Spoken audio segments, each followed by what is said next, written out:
Welcome to McPlum, simple solutions served daily.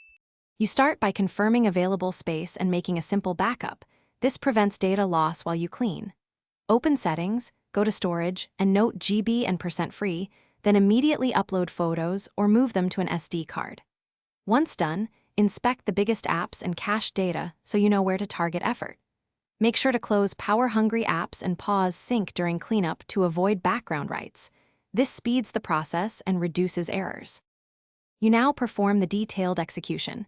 Clear cache for apps that show large temporary data, but avoid clear storage unless you accept losing settings.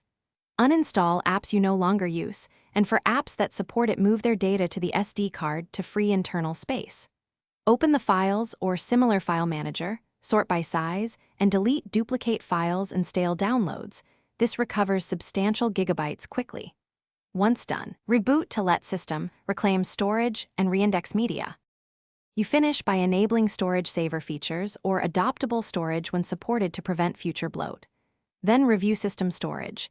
Delete old logs, thumbnail caches, and unused offline maps. These often hide gigabytes. If you still lack space, back up everything and perform a factory reset as a last resort. This clears residual system waste. If problems persist, one key troubleshooting tip: boot into safe mode to see if a rogue app is filling storage. Then uninstall it before restoring normal use. Thanks for watching. Stay juicy and subscribe.